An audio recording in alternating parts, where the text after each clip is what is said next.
तो hello student, welcome back to my channel Samrat academy.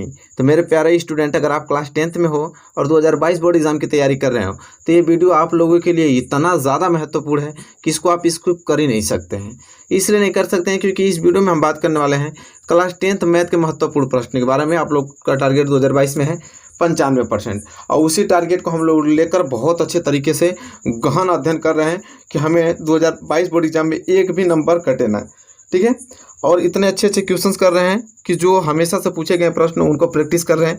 जितने most important question हो सकते हैं वो सारे क्वेश्चन प्रैक्टिस कर रहे हैं कि हम लोगों को कोई भी परेशानी नहीं हो। ठीक है, तो आज से ही मेरे साथ जुड़ जाइए। अभी हम बहुत टाइम है, कम से कम 5 या 6 महीने आप लोगों के पास समय है। इसके बाद पेपर होगा आप लोगों का। ठीक है, तो 5-6 महीने देखिए, ये जो मैथ का महत्वपूर्ण चलता है, रेगुलर चलता है क्लासेज, तो रेगुलर हमारे साथ जुड़िए। आज जितने मोस्ट इंपॉर्टेंट क्वेश्चन प्रैक्टिस करूँगा हमारे साथ करते रहिए। दावे के साथ 100% या मैं गारंटी रहता हूँ आप लोगों की, अगर हमारे साथ जुड़ के 5 या 6 महीने तैयारी कर दिया, आपको मैथ में चाहे किसी अन्य सब्जेक्ट में कोई 90 से कम नंबर ला के दिखा दे तो जानूँ। हाँ, बस आपको एक चीज़ होगा कि जो भी क्वेश्चन बता रहूँगा वो सारे क्वेश्चन याद होने चाहिए। इसके बाद मैं गारंटी लेता हूँ। अब इस प्रश्न को देख लीजिए, जाकर उठा के किसी भी प्रीवियस पेपर देख सकते हैं कि यह प्रश्न कितना मोस्ट इंपॉर्टेंट है। सबसे ज़्यादा हमारा मुलाकात इस प्रश्न से हुआ है। इतना साल से पढ़ा रहा हूँ ना, सबसे ज़्यादा मुलाकात इस प्रश्न से हुआ हमारा, चाहे वो बोर्ड एग्जाम में हो चाहे पेपर में हो, कहीं पे भी। कि सिद्ध कीजिए कि cos a minus sine A plus 1 में cos a plus sine A minus A बराबर cosec A plus cot A. तो ऐसे ही बहुत महत्वपूर्ण प्रश्न इस वीडियो में हम करने वाले हैं। तो पहला प्रश्न मैं इसी को उठाया हूँ। बड़ा भी प्रश्न है, महत्वपूर्ण भी प्रश्न है।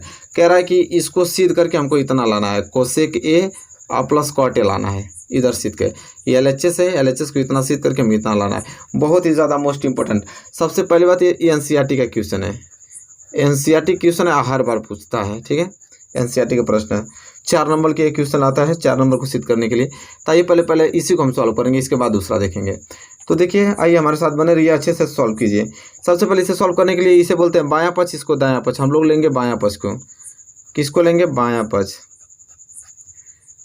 आराम से पढ़ेंगे ना, सारी चीज़ें क्लियर हो जाएगा। बायां पक्ष हमने ले लिया, क्या है?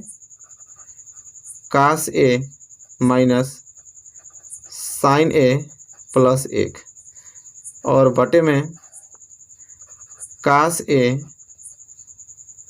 प्लस साइन ए माइनस 1। ये आपका बायां पक्ष, इसी को हल करके हमको इतना लाना है। तो देखिए, सबसे पहले हम करेंगे मेरे प्यारे विद्यार्थियों, यहाँ पे इसे सॉल्व करने के लिए हम अंश और हर को साइन ए से भाग देंगे। ठीक है, इसमें हम लोग लिखेंगे यहाँ पे अंश व हर। अंश व हर को साइन ए से भाग देंगे। साइन ए से भाग करने पे अब देखिए, साइन ए से भाग करेंगे अंश और हर में तो क्या हो जाएगा? एक cos a जो है हो जाएगा cos a बटे में, इसमें भाग दे देंगे साइन ए का, तो बटे में साइन ए हो जाएगा। बीच में माइनस माइनस लगा दीजिए, फिर साइन ए, तो साइन ए बटे में क्या हो जाएगा? साइन ए, क्योंकि साइन ए से ही भाग दे रहे हैं। ठीक है, और प्लस ये हो जाएगा 1 बटे में साइन ए, इसमें भी तो भाग जाएगी, चला गया। इसके बाद बटे में नीचे भी भाग देना पड़ेगा, हर में भी। तो cos a है तो क्या हो जाएगा? cos a बटे में साइन ए प्लस साइन ए बटे में साइन ए, क्योंकि साइन ए से ही भाग दे रहे हैं, और माइनस 1 है तो 1 बटे क्या हो जाएगा? साइन ए हो जाएगा।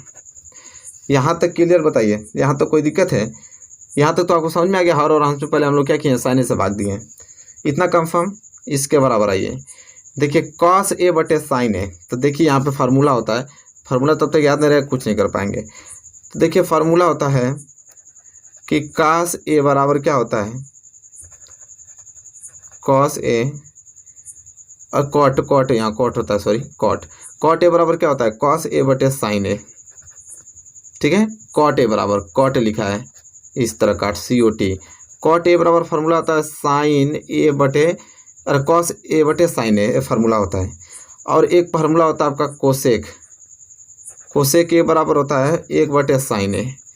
अगर ये 2 फार्मूला मालूम है तो यहाँ से आगे कुछ बढ़ सकते हैं आप। देखिए ऊपर क्या गया? cos a बटे साइन ए, cos a बटे साइन ए।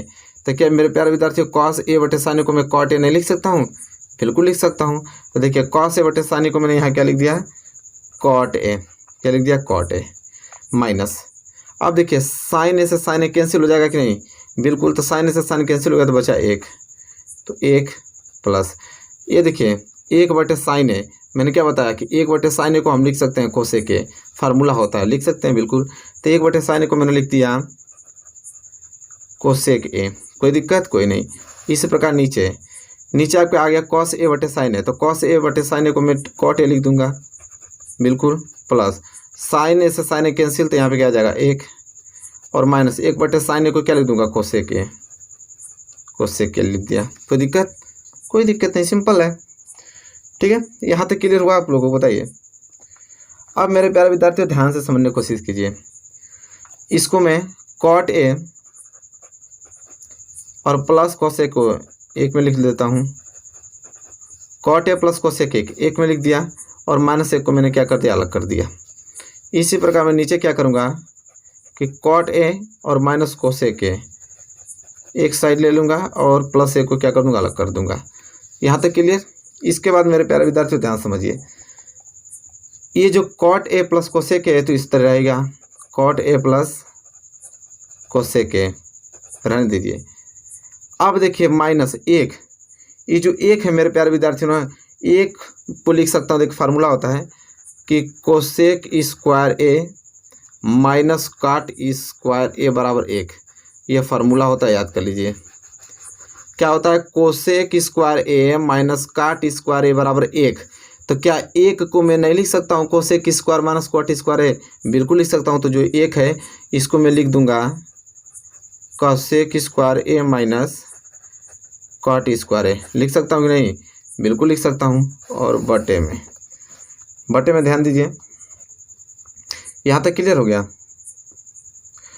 अब बटे में आपका क्या बचा है? Cot a minus cosec a और प्लस 1 बचा है। ठीक है, इतना चीज़ बता है। अब मेरे प्यारे विद्यार्थियों ध्यान से एक चीज़ देखें, तब समझ में आएगा आप लोगों को। मैं पेज दूसरा लेता हूँ यहाँ पे। यहाँ तक तो क्लियर है ना? यहाँ तक तो कोई दिक्कत नहीं होनी चाहिए आप लोगों को। बताइए, कोई दिक्कत है?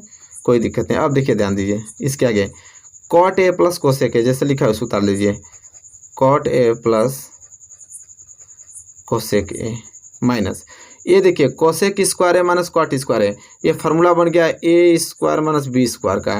तब a square minus b square होता है तो एक कोष्टक में प्लस बी को जोड़ते हैं और एक कोष्टक में माइनस बी को क्या करते हैं? घटाते हैं। ठीक है, तो चलिए एक कोष्टक में हम करेंगे कोसेक स्क्वायर ए प्लस कॉट स्क्वायर कर देंगे, जोड़ देंगे। तो चलिए कोष्टक में जोड़ देते हैं इसको, तो हो जाएगा कोसेक स्क्वायर ए प्लस कॉट स्क्वायर ए। एक कोष्टक में जोड़ दिया और एक कोष्टक घटा देता हूँ कि कोसेक स्क्वायर ए माइनस कॉट स्क्वायर ए, घटा दिया। और बटे में आपका तो यही रहने वाला है, cot a minus cosec A plus 1। यहाँ तो बताइए, कोई दिक्कत? कोई दिक्कत है? कोई दिक्कत नहीं। अब मेरे प्यारे विद्यार्थियों ध्यान से समझिएगा जो मैं बात करने वाला हूँ। ठीक है, तभी आप लोगों को सारी चीज़ें क्लियर होंगी। अब देखिए, करना हमको एक चीज़ है कि कॉट ए, ठीक है, देखिए, अच्छा यहाँ पे ए प्लस बी माइनस बी होगा ना। देखिए, तो एक कोष्टक मैंने जोड़ा तो जोड़ूंगा तो ये स्क्वायर हट न जाएगा, सिर्फ कोसेक ए प्लस कॉट ए और कोसेक ए और माइनस कॉट ए रहेगा ना। स्क्वायर कहाँ रहता है? जैसे ए स्क्वायर माइनस बी स्क्वायर होता है तो हम क्या लिखते हैं? ए प्लस बी और ए माइनस बी। तो इसी प्रकार cosec A plus cot A फिर कोसेक ए माइनस कॉट ए होगा ना, स्क्वायर नहीं रहेगा।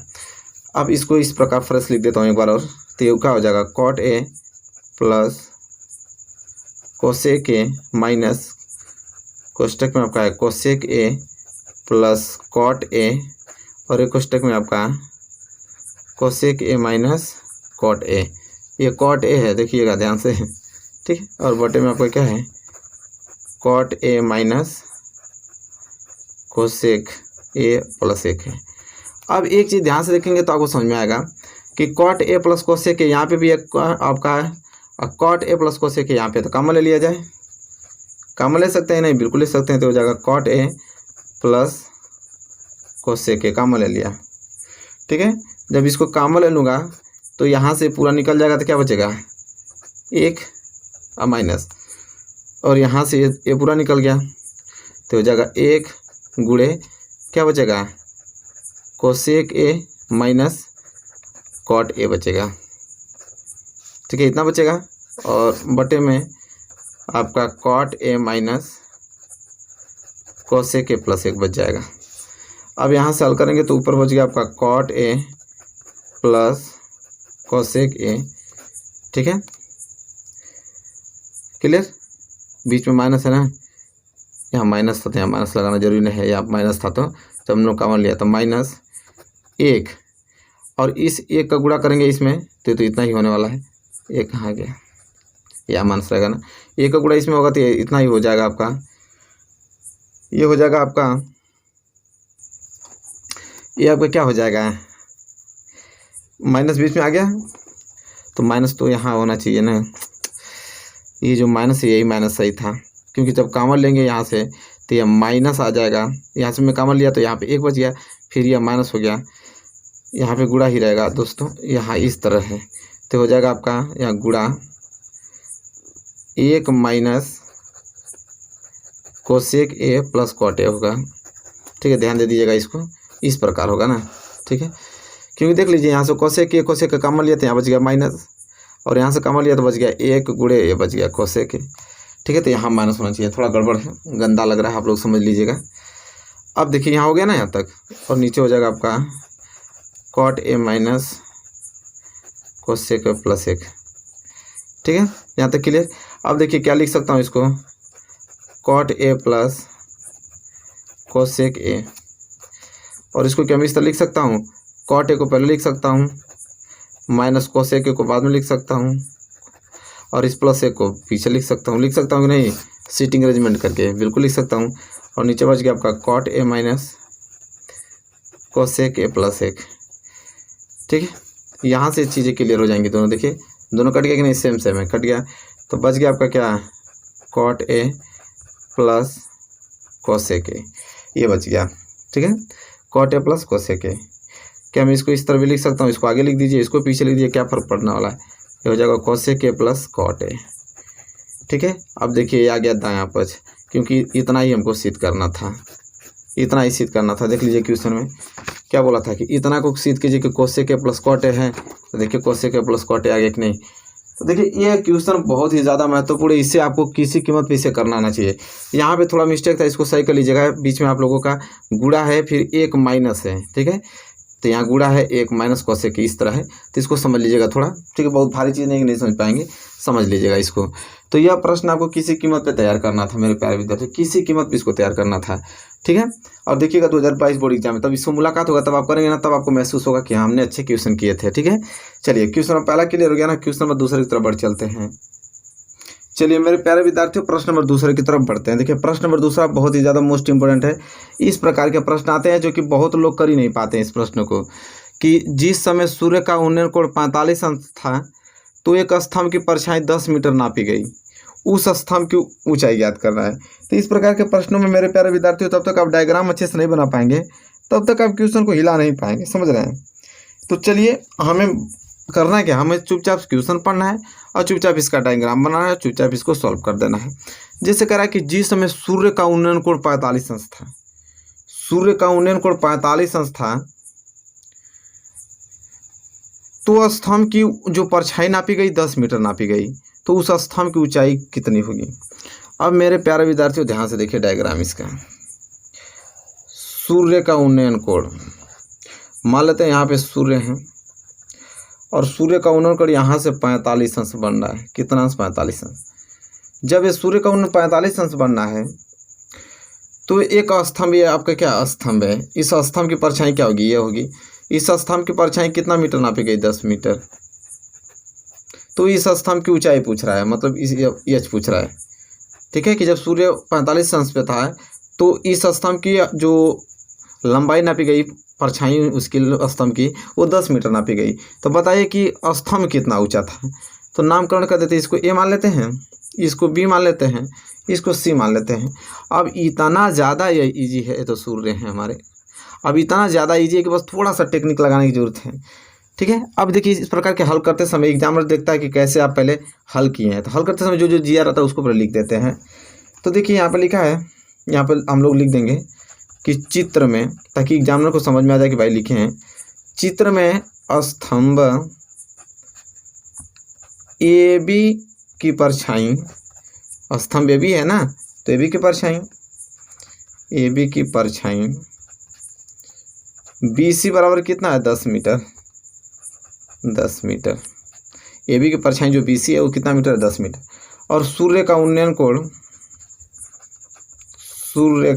कोण इस तरह लिखेंगे तो एग्जामिनर भी समझ में आ जाएगा ना कि क्या क्या चीज़ दिया है और आप क्या लिखें। सूर्य का उन्नयन कोण क्या है, सूर्य कोण क्या बनेगा, कोण ए सी बी बराबर कितना दिया है 45 अंश, ठीक है। और स्तंभ की ऊंचाई मैंने क्या माना एच, तो लिख देंगे हम लोग कि माना स्तंभ की ऊंचाई कितना है एच मीटर। अब इतना चीज़ आपने लिख दिया तो काम बन गया आपका, इतना आपने लिख दिया। अब बस आपको देखना क्या है कि क्वेश्चन सॉल्व कैसे होगा। हमें देखना है इस त्रिभुज में, समकोण त्रिभुज आपका है ए बी सी, इसी में हमको दिमाग लगाना है भाई कैसे सॉल्व होगा समकोण त्रिभुज किस में ए बी सी में। अब बहुत सिंपल फंडा होता है, देखिए हमें निकालना क्या है, इसे बोलते हैं लंब, इसे बोलते हैं आधार, इसे बोलते हैं कर्ण। हमको निकालना क्या है लंब, तो यहाँ पे लंब है, यहाँ पे आधार। आप दिमाग लगे कि लंब बटे आधार क्या होता है, तो आपको मालूम चल जाएगा। अच्छा टेन थीटा बराबर लंब बटा आधार होता है, तो आप कहेंगे अच्छा टेन थीटा बराबर लंब मतलब ए बी और बटे आधार आपका बी सी होता है। तो आप कहेंगे अच्छा टेन थीटा, और थीटा का वैल्यू तो 45 अंश दिया है, आप तुरंत रखेंगे थीटा की जगह 45 अंश, और ए बी का वैल्यू आपका एच दिया है और बी सी का वैल्यू 10 मीटर दिया है। आप कहेंगे अच्छा ये बात है। फिर आप दिमाग लगाएंगे टेन 45 अंश का मान तो 1 होता है बराबर एच बटे 10, तब 10 का गुणा 1 में होगा तो ये क्या हो जाएगा 10 बराबर एच बराबर 10। आप कहेंगे यही तो वैल्यू निकालना था एच का, और यही तो आ गया 10 मीटर, बात खत्म।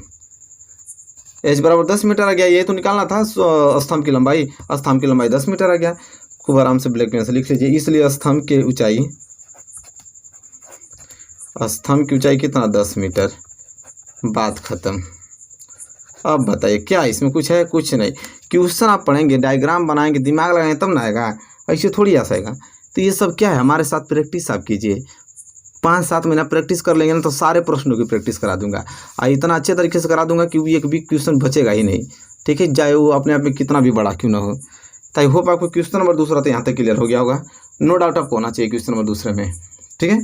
चलिए क्वेश्चन नंबर दूसरा क्लियर हो गया, क्वेश्चन नंबर तीसरे की तरफ बढ़ेंगे, रुकेंगे नहीं। चलिए मेरे प्यारे विद्यार्थी, क्वेश्चन नंबर तीसरा। अब देखिए इस प्रकार के प्रश्न तब देखता है कोई लड़का तो घबरा जाता है कि भाई इस फिगर में छायांकित भाग पूछा है, कैसे निकलेगा कैसे नहीं निकलेगा, वो घबराने लगता है। तो घबराने वाली बात थोड़ी है इसमें, क्वेश्चन पढ़ते हैं बढ़िया से हल करते हैं, क्या अपने आप में बहुत बड़ी तोप थोड़ी है क्वेश्चन। देखिए ध्यान से पढ़िए, क्वेश्चन क्या बोला है कि दिए गए चित्र में, अच्छा ये चित्र दिया गया है, दिए गए चित्र में ए बी सी डी वृत्त के एक अंतर्गत एक आयत है।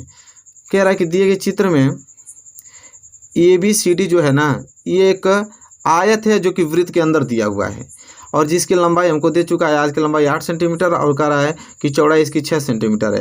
और कह रहा है कि पाई का वैल्यू आप 3.14 यूज़ कर सकते हो। तो छायांकित भाग का क्षेत्रफल, जो ये छायांकित भाग आपको है दिखाई दे रहा है, इसका क्षेत्रफल पूछ रहा है।